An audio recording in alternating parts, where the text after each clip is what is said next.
Please welcome to the stage, Kamie Crawford. Hello. Oh, I'm so happy to see all of you. Everyone looks so gorgeous. Hi. Oh my gosh. DC, how are we feeling? How do we love the book? It was giving. I got through it in literally a day. It was so riveting. It's so amazing to be here. You know, this is my home, the DMV. I'm a Maryland girl.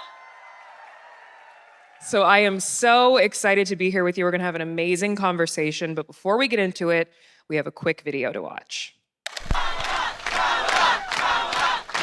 38-year-old Kamala Harris came out of nowhere and was swept into office as San Francisco's district attorney. Attorney General of California, Kamala Harris. Senator Kamala Harris. Vice President Kamala Harris. I am now officially the Democratic nominee for President of the United States.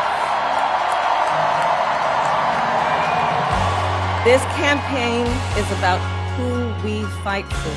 We believe in a future where every person has the opportunity not just to get by, but to get ahead. Because ours is a fight for the future. Are you ready to get to work? I promise you, I will always listen to you. The future is always worth fighting for. You guys are doing hard work here. You know, you may be the first to do many things, but make sure you're not the last. I am here to say, while I concede this election, I do not concede the fight that fueled this campaign. The fight for freedom, for opportunity, for fairness, and the dignity of all people. A fight for the ideals at the heart of our nation. The ideals that reflect America at our best. That is a fight I will never give up.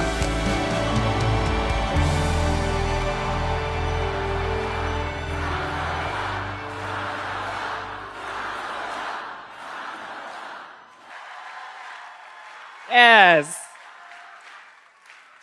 Correct. DC, stand to your feet. Let's give a big, warm welcome to Madam Vice President of the United States of America, Kamala Harris. On my hood, I look fly, I look good. You can't touch my bag, but you could. I look fly, I look too good. Put that on my mama, on my hood. I look fly, I look good. You can't touch my bag, but you could. I look fly, I look too good. Hey, DC!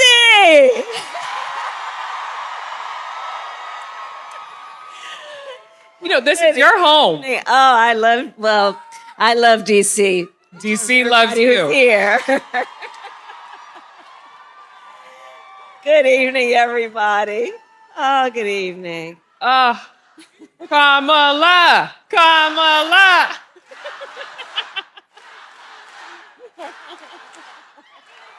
Thank you, and all of you. Thank This is going to be a fun group. you.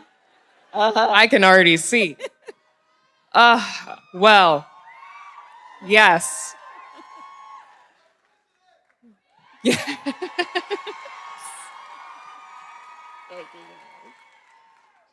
Madam Vice President, we are all here. Correct. Yes. To talk about your illuminating new book, 107 Days. As I was reading, I felt like I was a fly on the wall. I felt like I was in a room that I was not supposed to be in. And I was experiencing all of these pivotal, vulnerable, and oftentimes very frustrating moments through your eyes. And so to begin this conversation, I would like to start off by asking you, how is your spirit? How is your heart today? And where are you at in your healing journey, not just post-election, but in reflection as you were writing the book? That's really, thank you. I love you. I love you. And we love each other, and that's a good thing, right? We care about each other, and we care, and we care. And thank you, Kamie, first of all, for being with me this evening. I'm good. You know, Well, you look great. but there are good days and bad days around this place, right? And I feel very blessed. I have, no big complaints except for the future of my country and the world. But other than that, I'm good. The book, though, you're right. I mean, I was just in DC last weekend for CBC, but I had not been back, and it was a beautiful evening. But I had not been back to DC since the inauguration. And to come back, it was an interesting experience, because when I left DC on January 20th, it was such a difficult time for me personally, for Doug, my husband, for our family. And we got back to LA. We actually left right after the inauguration, but so after the election, we had the certification of the election. I do believe in the peaceful transfer of power and performing my constitutional duty as then Vice President and President of the Senate to ensure that there would be a peaceful transfer of power. That was January 6th. And then if you remember, after New Year, the wildfires hit LA, which is where our home is. And so then I was working a lot with FEMA in terms of getting relief for the firefighters and the victims of the fire. And then Doug and I are sitting in the family room at the vice president's residence, watching the TV and watching the local channel, the LA local channel, which we could get.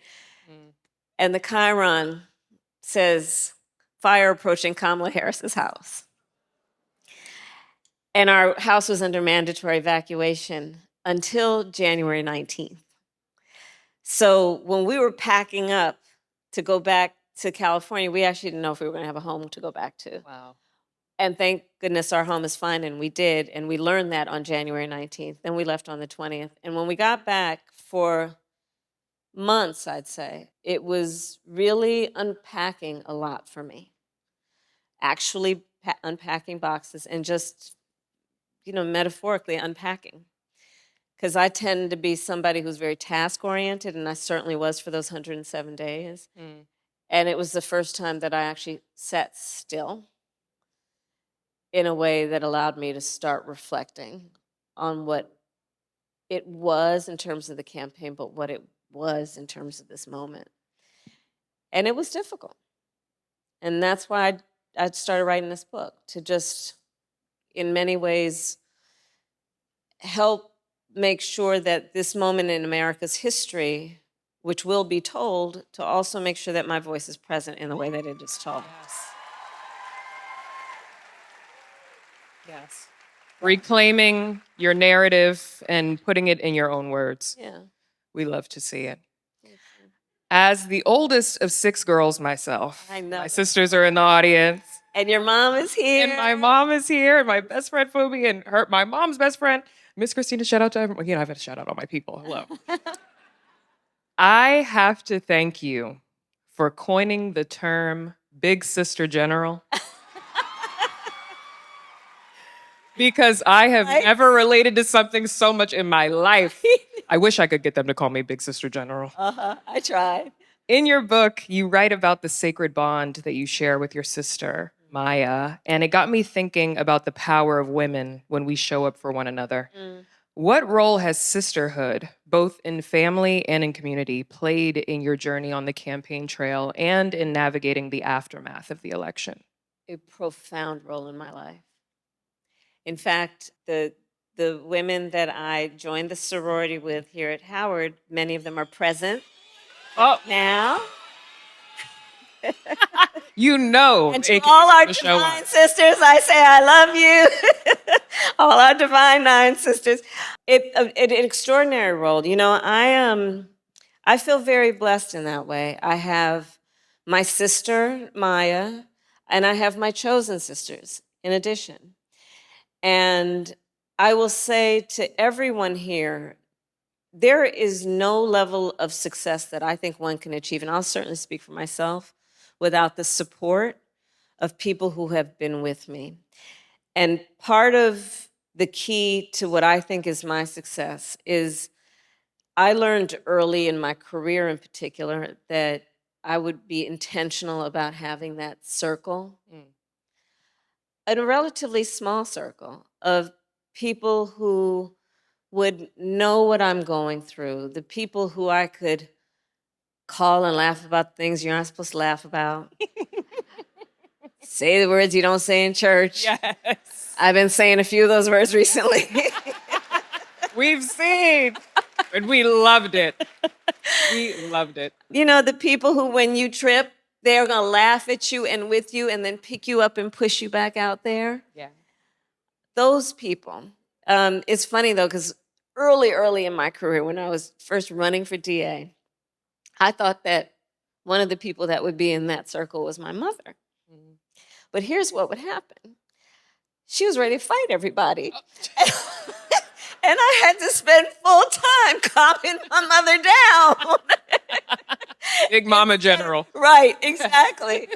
But it's that, and I encourage everyone to, you know, there are choices that we can make, and I encourage everyone to remember the choices about who you decide to surround yourself with. And you'll have layers of people, but choose to have people in your life who will applaud your ambition and will be your safe place where you can go without judgment, but also with honesty as you travel through life. Yeah. Amen. Amen. You know, we have to talk about your loving husband. Yes. Doug. Yes. In the book, you describe walking through the fire together through so many monumental moments in your marriage and in your career. Yeah. As a bride to be myself. She just got engaged last week. Thank you.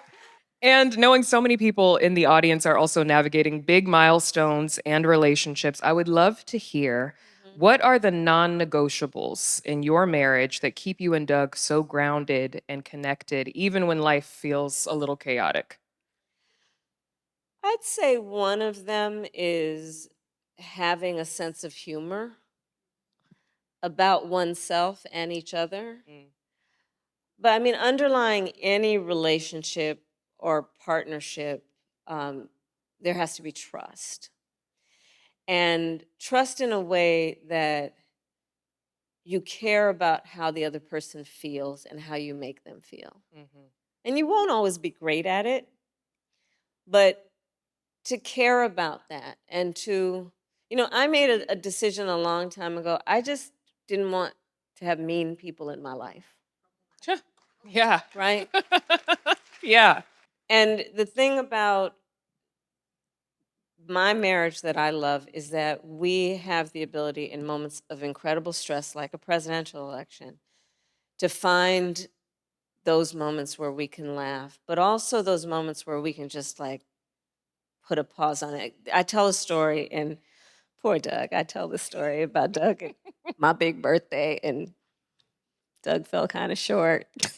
But her birthday's coming up soon. It's so coming up to make soon. up for it. Oh, he's been making up for it. Don't you doubt that. He's been making up for that birthday. But, okay, here's what happened. So what happened was, so my birthday is October 20th, so it was days before the election.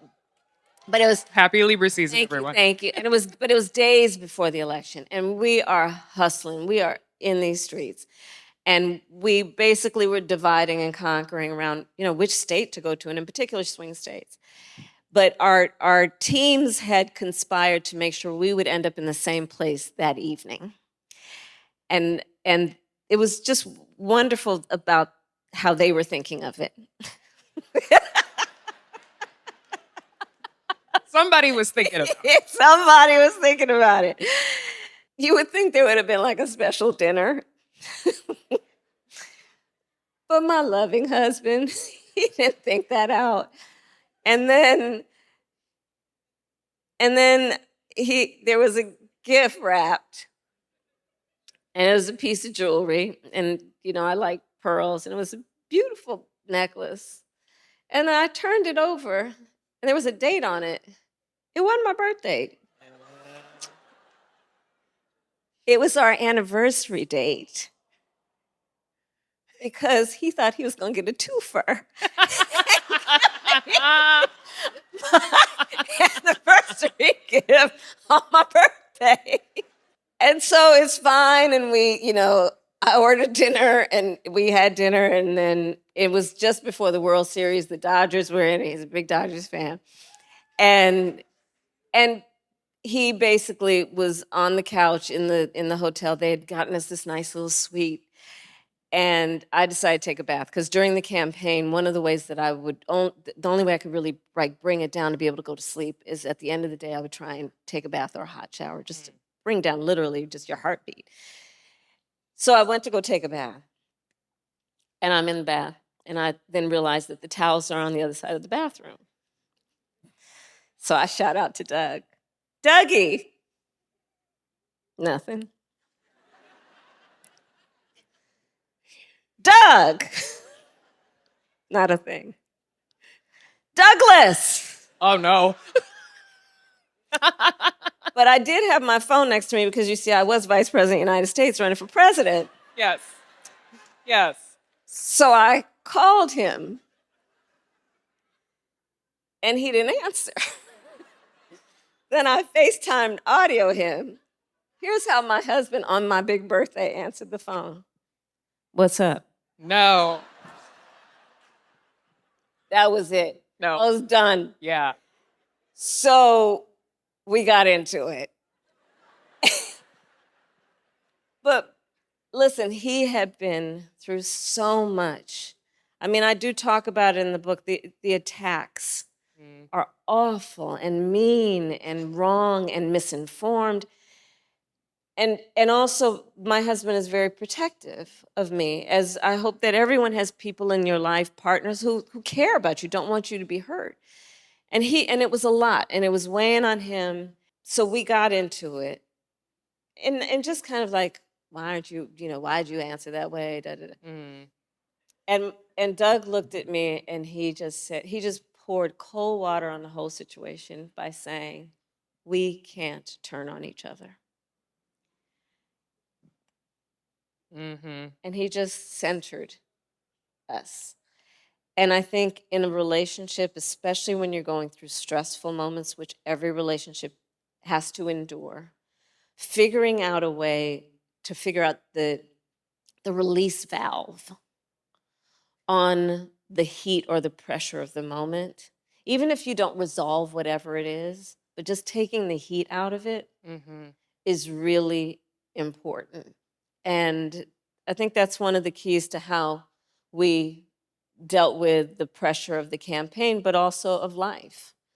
And I feel very fortunate to have a partner in life, my husband, who wants to see, as I do, a way to resolve things. And there are always going to be things to be resolved. I remember our second mother, my sister and I, our mother raised us, and also we had a second mother, Miss Shelton, who lived a couple of doors down from us and used to take care of us when my mother was working late.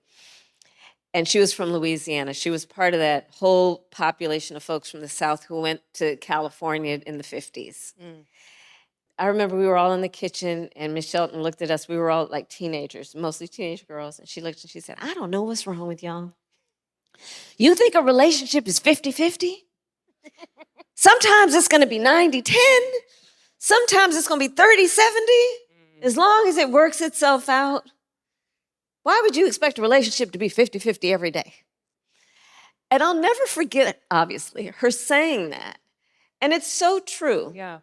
As long as it's it's healthy and you care about each other and you try to be kind to each other, I think that's the key. I'll let my fiance know. And don't forget my birthday. Exactly. Oh, Well, I'm 5 days after you. I'm October 25th. So, There we yes. go. Okay, yeah. There we go. I love that. Well, as someone who the kids would call chronically online, myself, I loved getting an inside look at what it was like to curate these communities and the support through social media. I mean, Kamala HQ, the K Hive. Yay. Yes, the content was clocking to us, as the kids would also say. The different rollout plans that were specific to each audience that they would be reaching. And you mentioned in the book that had you had been elected president, you had plans to create a Gen Z secretary of culture. Yes. I would love to know what you envisioned for that. That was one of the things, many things I was very excited to be able to do, and that was truly one of them. Little known, when I was in high school for a moment, I went to a fine arts school. And actually, I talk about in the book, when we were campaigning, there was a day that Tim Walls and I went to visit with a high school band. And Tim and a lot of my team didn't know that I was actually in band when I was in high school. Anybody here was in band when you were in high school, right? What did you play? So I started out with the French horn, but it was just too much spit. Oh, yeah. And you know where I ended up? On the kettle drums. Just knocked that thing out. It was the best thing ever. And so I'm laughing about this just because I think that there is so much about culture through music, poetry, spoken word, dance, art, that we are producing, from the youngest to those who historically have been recognized, that we have to lift up. And in particular, the culture of this moment as being produced by Gen Z, and seeing the connection between that and everything that came before and everything that's being created out of it. I just think that, when I was in San Francisco as DA, I was a member of the San Francisco Museum of Modern Art. They asked me to join. And during that period of time,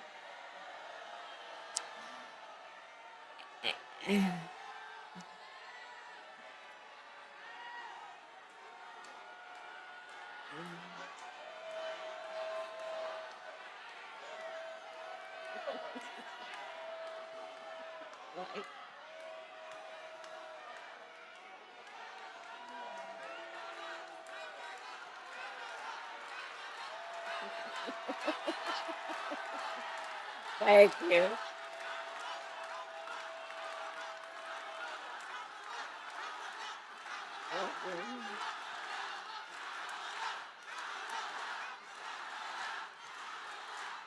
Thank you, everybody. Thank you, thank you, thank you. Thank you. So, back to what I was saying. Yes, exactly. Anyways.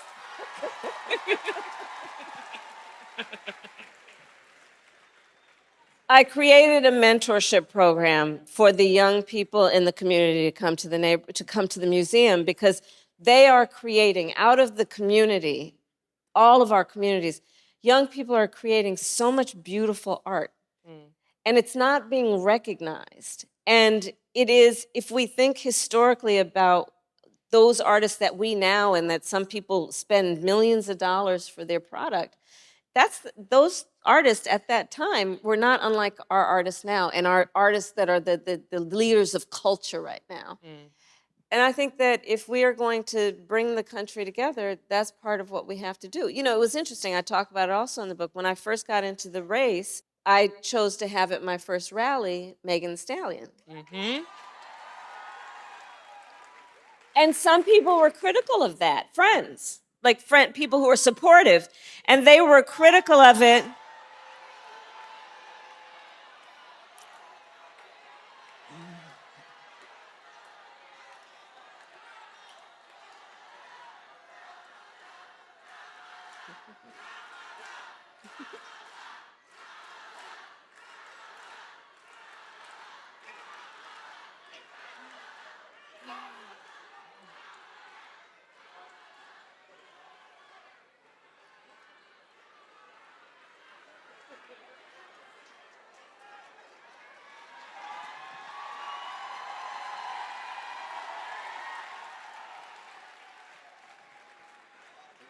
Tell me about Megan Thee Stallion, please.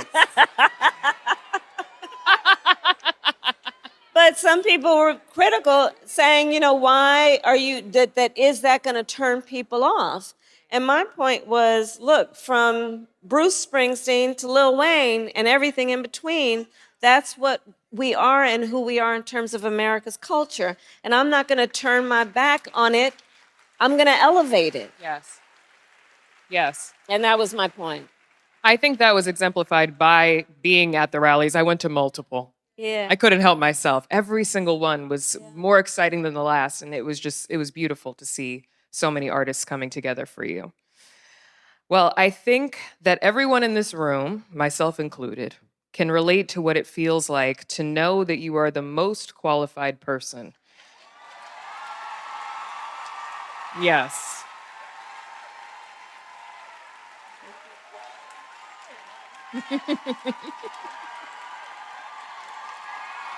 Thank you. Yes. Oh.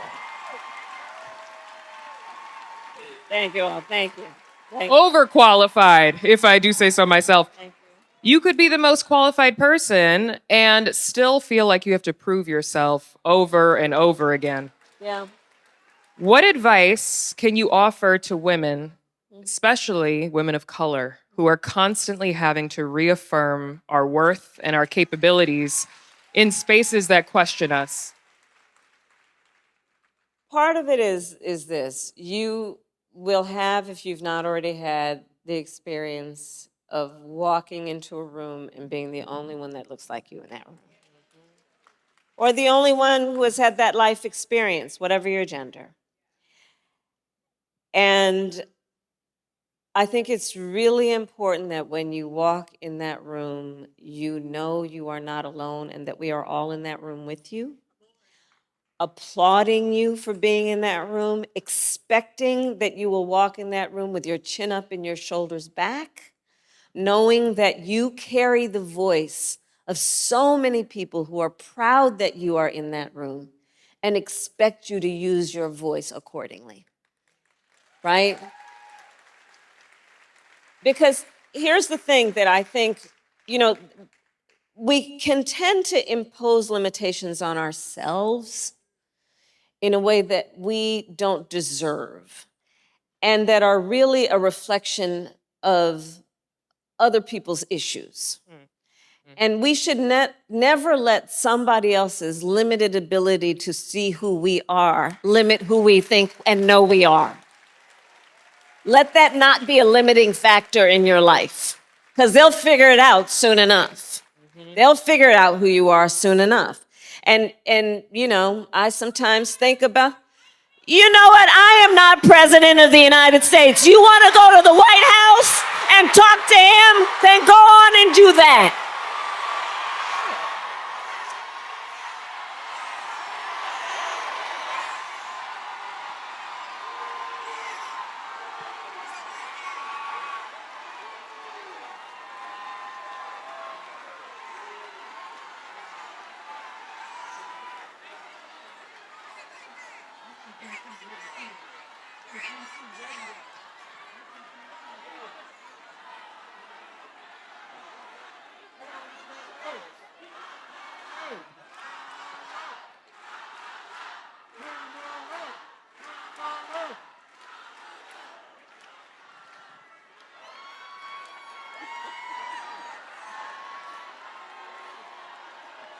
It's late.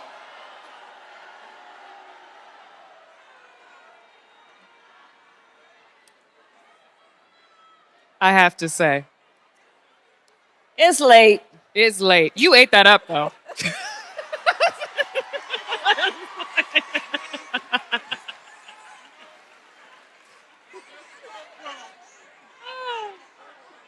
But thank you for that advice, because I think that so many people can relate to that. I mean, we've all been there. So thank you. Thank you. Thank you. Thank you. And let me just say, Kamie, it's an important conversation that you have raised on that point, because in this moment in time, where there are such powerful forces that are trying to diminish and demean and strip people of their dignity. Yes. It is important that we have that conversation as a collective and a community to recognize those attacks, recognize how it makes people feel in their daily lives, in their workplace, in their school. And to talk about the fact that we know that that is happening, and as a community, we will stand up and say that we support you. You are not alone. And we think so much of your capacity and your ability and will encourage it and applaud your ambition. This is a time to do that, especially when these forces would tell people otherwise about who they are. Yes. Correct. Indeed. Somebody in the audience said Madam VP's favorite word. I heard that. That's pronounced correctly. Exactly. Let's talk about Madam VP's favorite word. Let's talk about election night. Yeah. I was at Howard University that night. I was with my best friend Fumi, who's in the audience. We were dancing. We were having a great time. Who was there that night? The vibes were high. Everyone was happy. I think it was the last day that I might have been happy until I got proposed to. What started off as a night of celebration ended very differently than we all thought that it would. What did you have to tell yourself the following day and on certification day to not be so consumed with disappointment, not just for the outcome, but for the reality of what it would mean for our country?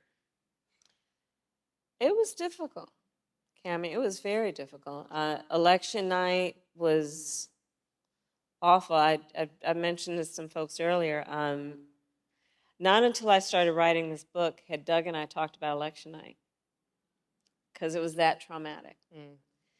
And I learned only during the writing of this book that, so the night before the election, we went to Philly, we had a big rally in Philadelphia, like 30,000 people at the Rocky Steps. And we came back to DC after midnight, and then got up the next morning, and Doug and my family was staying with us. The house was full, and then Doug and my brother-in-law, Tony, went to Michigan to campaign on election day, and I stayed here in DC campaigning. What I did not learn until I was writing this book is I knew that people were saying it felt good on the ground in Michigan. So that's how Doug and Tony were feeling as they were leaving to come back to DC. Then they got a call from a friend of ours who's a Democrat who was in the war room at Fox. And he said to them, "What are y'all hearing? Because what I'm hearing concerns me." So when Doug came back to the house, he was carrying that with him. And I knew something was a little off, but the house was full. There was so much happening. What I learned in the writing of the book is he went upstairs and went to the shower and prayed. And then many hours later, I learned the outcome of the election. And I will tell you, the emotion, the feeling that I had was the only time I felt anything remotely similar is the grief I had when my mother died. And I was grieving for our country. I knew what was going to happen. I knew what was going to happen. You told everyone. And I knew, I did, but I knew, but I knew. And it pained me so to know what was about to happen to our country. In fact, the only thing I could say over and over again was, "My God, my God, my God."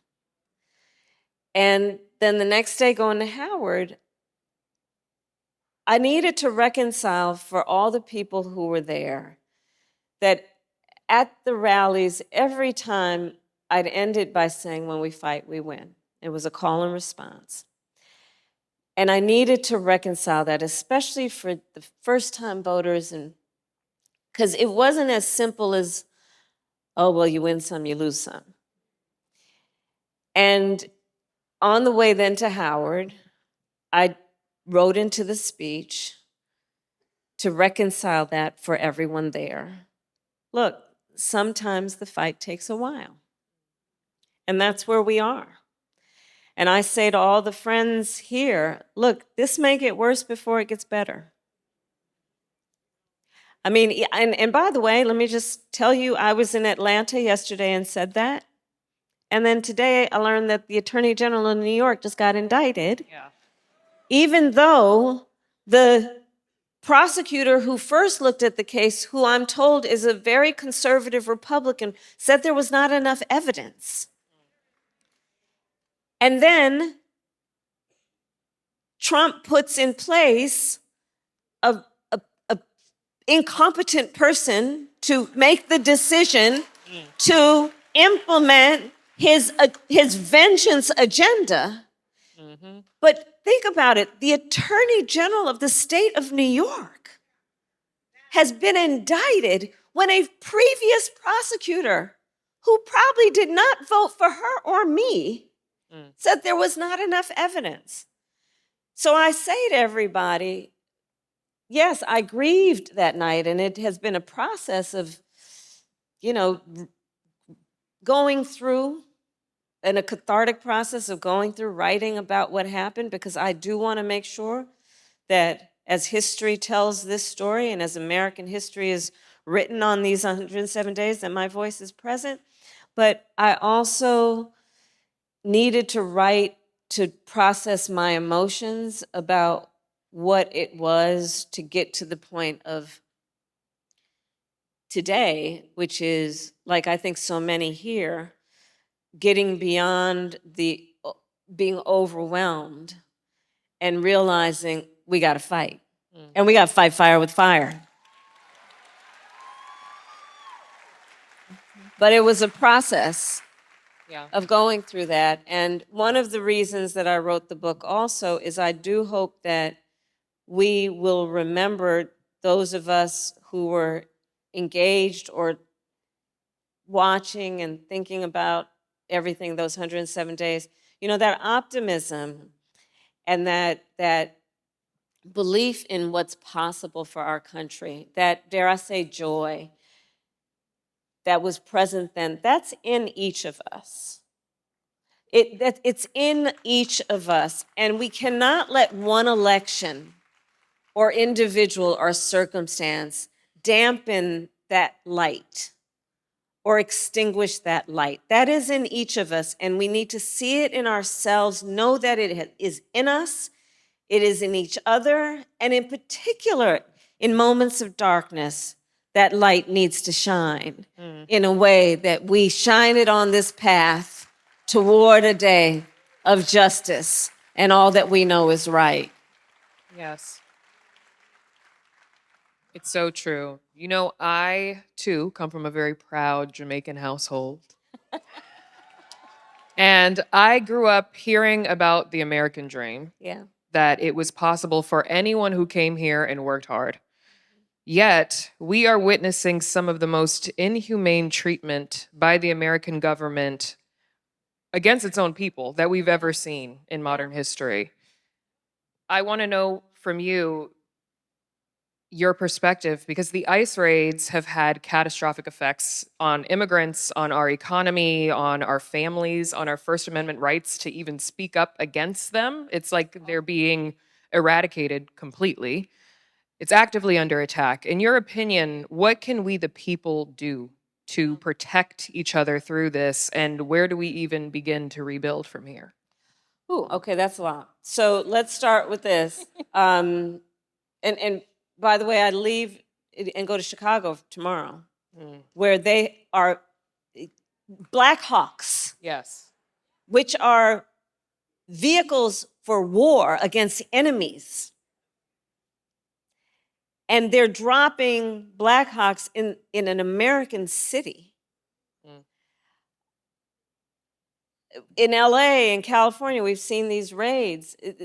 The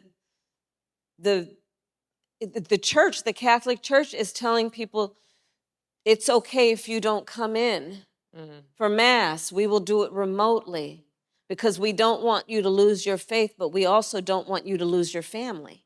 Yeah.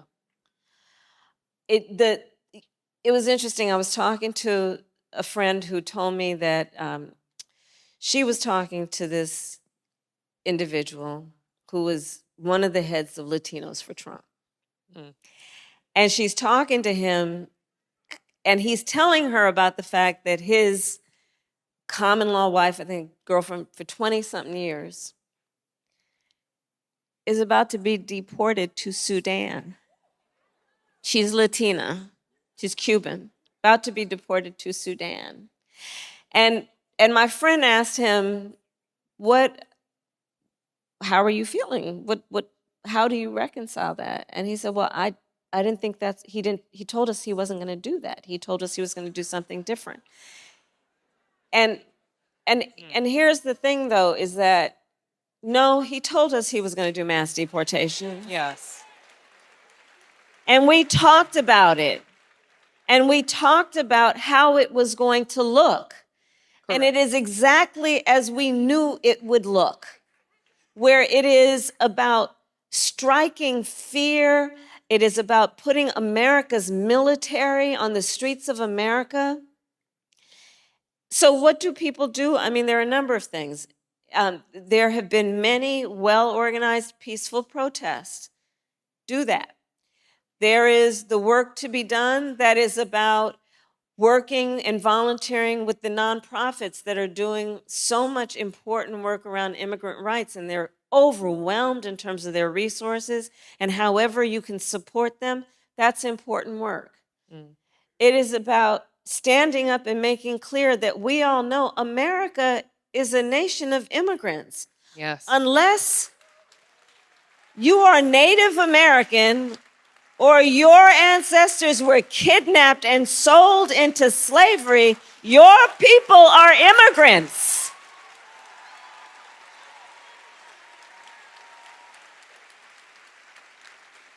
And so we need to do some truth telling, especially in this moment where they're trying to lie about history. I mean, I'm tired of saying revisionist history. They're just lying. Yes. They're lying.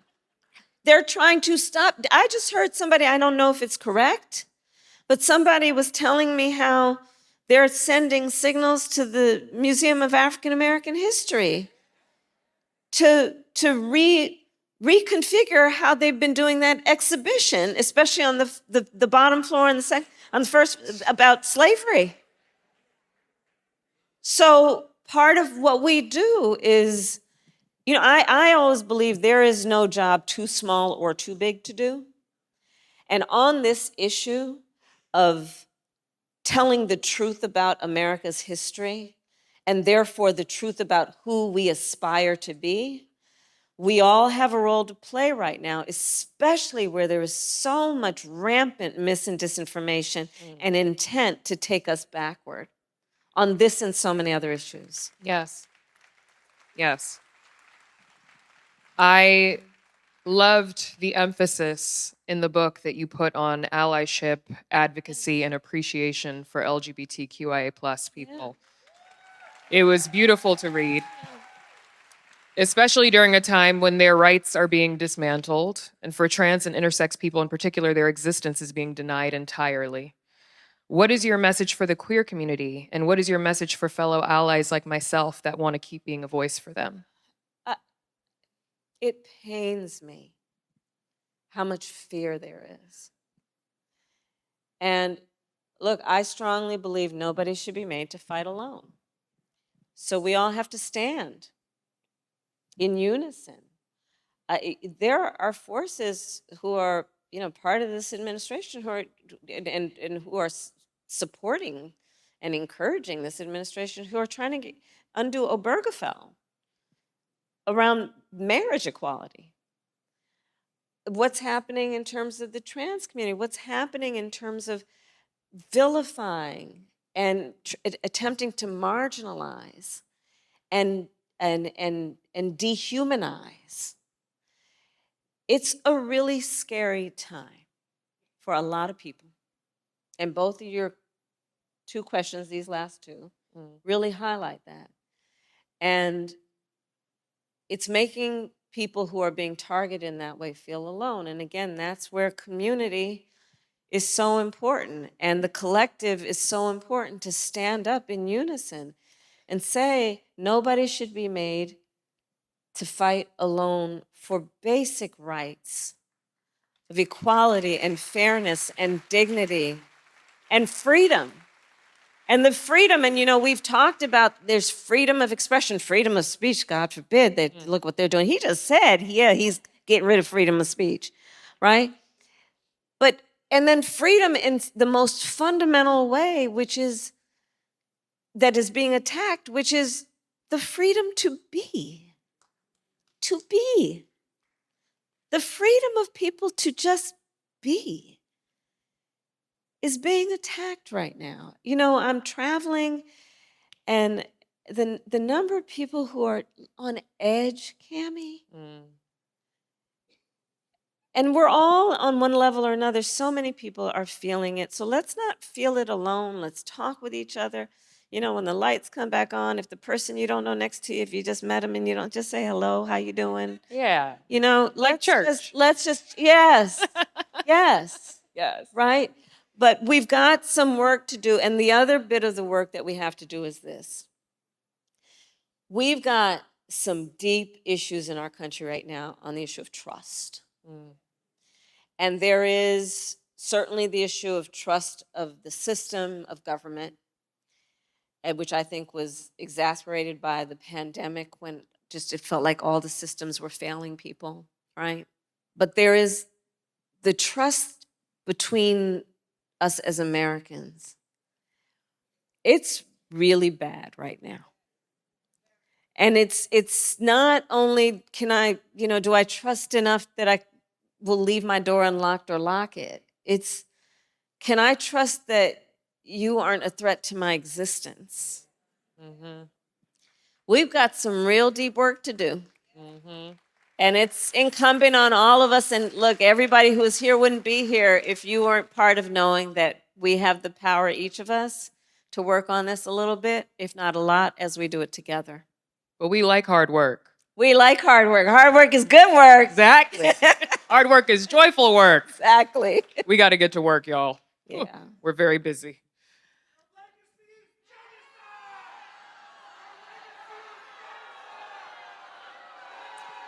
Why don't you go to the White House and talk to them over there?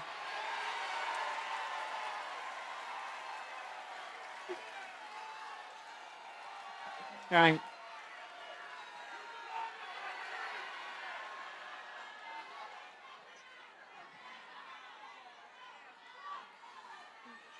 I hear it's close by. Yeah. We have some questions from the audience. So listen out, because I might be saying your name. Yes. Abby Korb wants to know, what words of advice or inspiration do you have for those public servants who are still in the fight, trying to combat the actions of the Trump administration while it feels like everything is against them and hope is lost? Abby, where are you? Are you there? Abby. Somewhere. Okay. Thank you, Abby, for the question. One, stay engaged in any way that makes you comfortable. And that means if it is through getting involved, like I talked about earlier, in a nonprofit, getting involved in civil rights organizations, running for school board, for God's sake, right? Thinking about your ability to be in a room and have a voice that needs to be present in a way that encourages other people to speak up. It means, look, elections are around the corner, and we've got to take back the House. We need to win the Senate. It's not going to be easy. Right now, before we're even looking at the midterms, we've got 2 governor's races. I encourage everyone, extraordinary candidates, and they're trying to beat them down. They're attacking governors across the board. Let's support those 2 races. So there is what we can do that is about political engagement and organizing. There is the power that we each have within our network, which is our community, whether it be our workplace or our family or wherever you pray or wherever you work out. But it's about being being intentional about engaging with people. We need to create spaces to allow each other to talk, and we've got to be able to create those spaces where we also listen. I think there's a lot to be said for certain assumptions that we make about the people we disagree with. And I think one of the important assumptions that we need to deal with that we probably should not make is that we're working with the same facts. That's real. And so, what can we do, and what do we do to draw those conversations out in a way that we are making sure we are informed of all the right facts, and then finding a way to actually have a conversation with someone to make sure that we are sharing the facts that we know to be true? Because that gets back to the mis and disinformation. That's a big part of what happened in our campaign. I tell one story, but there are many to be told. But one is, so I'm Vice President of the United States, and I'm the Democratic nominee for president. My first job was being vice president. So there were a couple times that I talk about in the book where I had to leave the campaign trail to do my first job. And I made the decision to leave the campaign trail to do that. One of them was after Hurricane Helene. And communities were devastated. And I met with the survivors and the folks in the community. And one of the things that was going around in terms of misinformation to those folks was that the Biden-Harris administration's FEMA was not doing anything to help them. Does anybody here remember the stories? And they would say, oh, the 750, which was the emergency money that people would get right away without having to do the paperwork. Oh, that's the only money that they're going to get.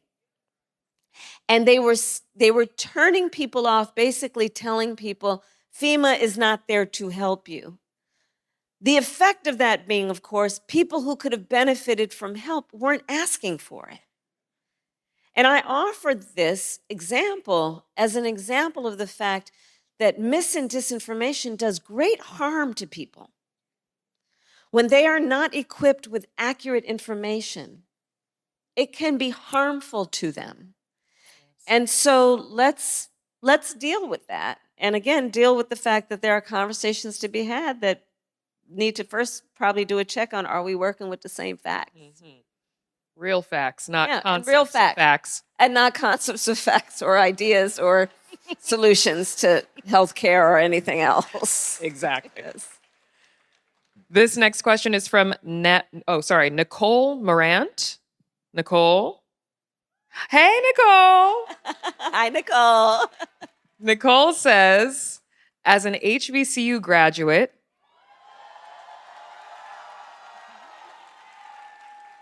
where'd you go? Delaware State. Delaware State. All right. Former military dependent from her father and Veterans Affairs employee. Oh, bless you. How can we volunteer or work with you now to start planning the much needed restoration in our country after this current administration?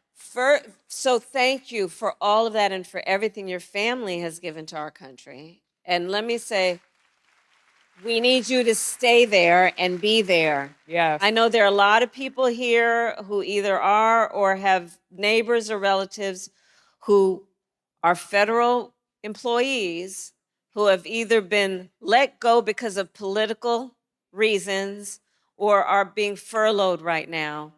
And the question that a lot of people have been asking me is, should we stick it out or should we look for something else? And I would never suppose to tell you what your priorities in your life have to be, and what's in your best interest, but I will tell you that it is in our nation's best interest that you stay in those jobs and do that important, noble work of serving our country like what you are doing for veterans. It's so critically important to be there now. We got 3 more years to go, guys. And like I said, it may get worse before it gets better.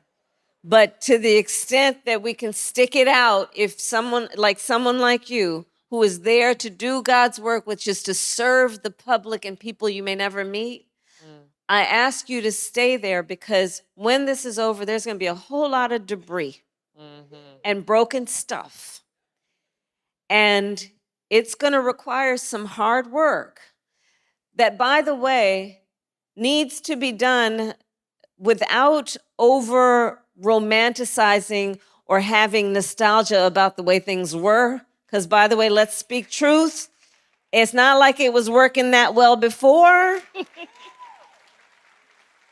And there are some things that need to change. And so for the good people who are doing this work now, stay there thinking about how we can, when this is over, build it back up without letting it be demolished too much more than they've already tried to do. But I would encourage you to really stick with it and know that you are doing noble work that we care about, unlike what this person is trying to suggest about who you and your colleagues are. We need you there, and there are people around our country who are relying on you being there for everything that they need. So I applaud you and I thank you. Thank you, Nicole. The last audience question comes from Katherine Johnson. She says, thank you for always championing women's health and reproductive rights.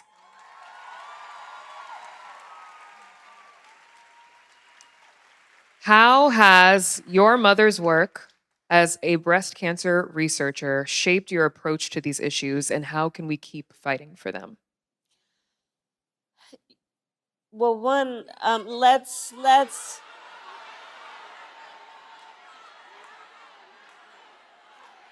That's okay.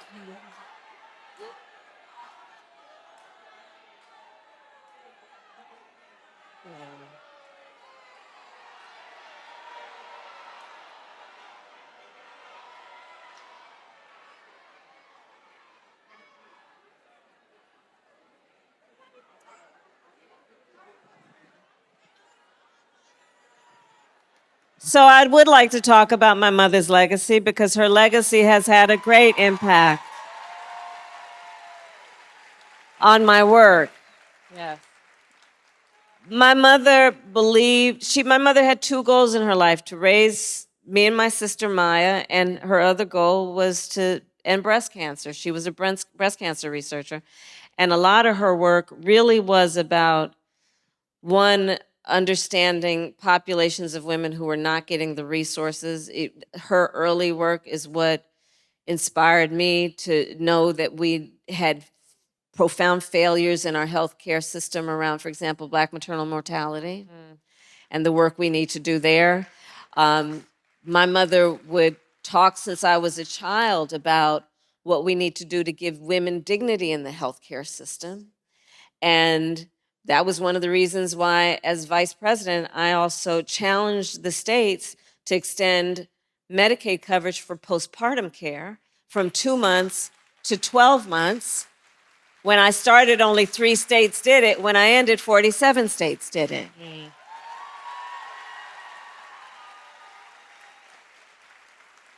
And I think it's really important to also understand women's health care is good to pay attention to it as a priority is good for everybody. On the issue of maternal mortality, I cannot tell you the number of husbands, sons, brothers who have been directly impacted by that issue, which is the neglect of giving women access to prenatal care, to postpartum care. The number of people that are impacted by our failure to address, and do you know that they're cutting all the funding for research around women's health care, around Black women's health care, Latinas' health care, Native women's health care, because they're calling it woke? And people will literally die from this work. Fibroids. I know that makes some people uncomfortable to hear it, but fibroids is a big issue. And the research, I know because people have reached out to me, there are grants for researching what we need to do around fibroids is being cut. And so I'm glad you raised this issue because it is one of the many points that we have to help people understand how what they're doing, yes, it is about upending our democracy, and we can talk extensively about that. It is about weaponizing our Department of Justice and our system of justice. The Attorney General of DC is here. I am so glad to see him. He is doing God's work. Stand up. Go on to stand up. Yes, Go on. stand up. Stand up. Yes. Brian Schwab, stand up.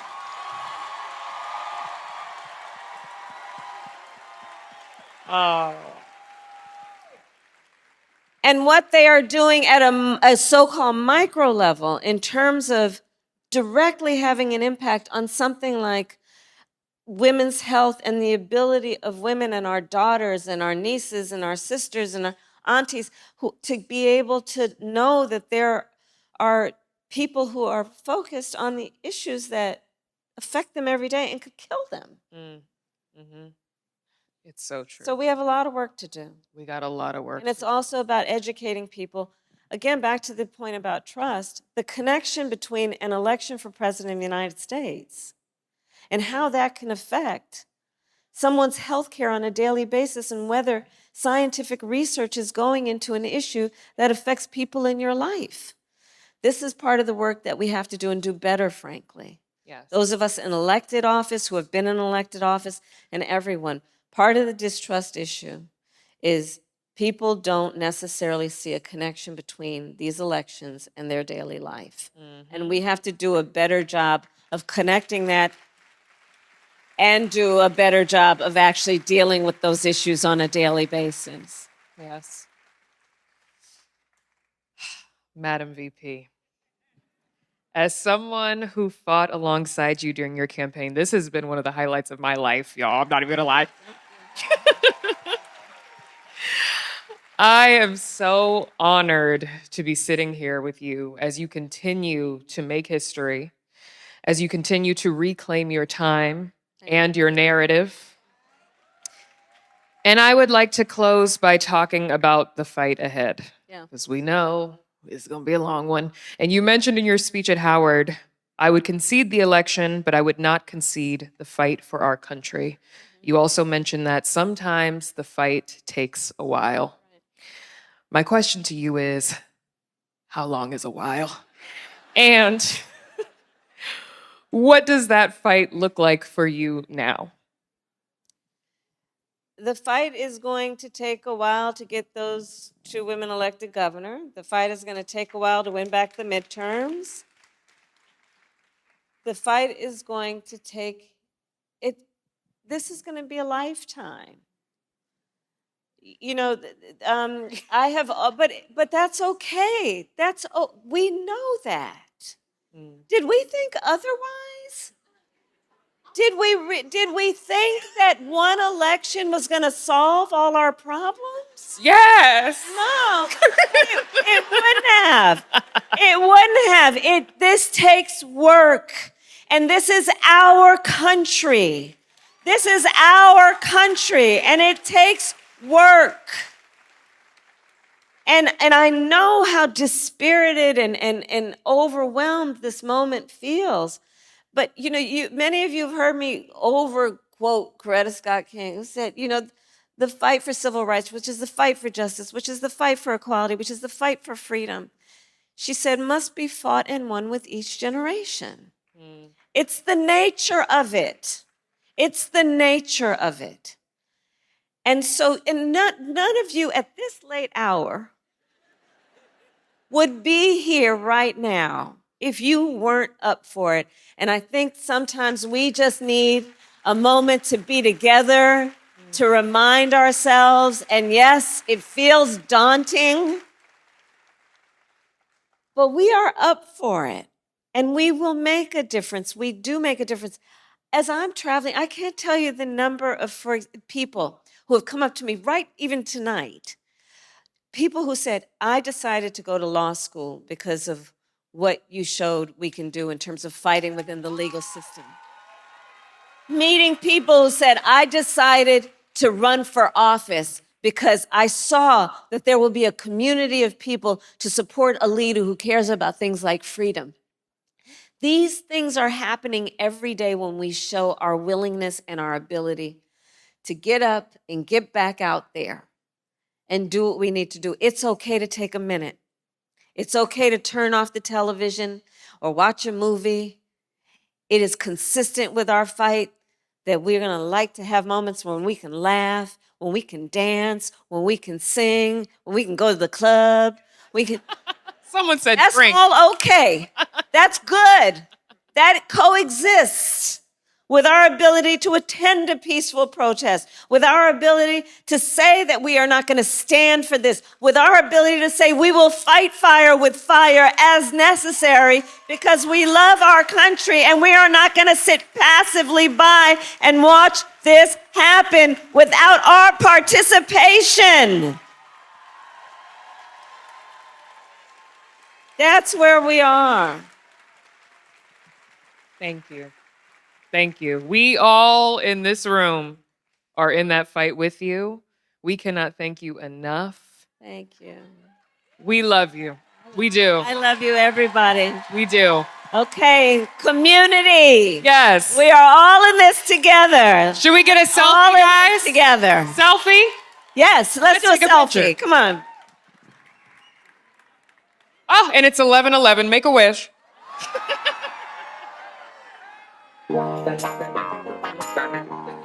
Smile, everybody.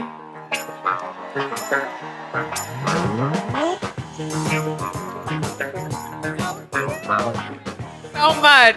Thank you, everybody. Thank you so much, Madam Vice President. Thank you.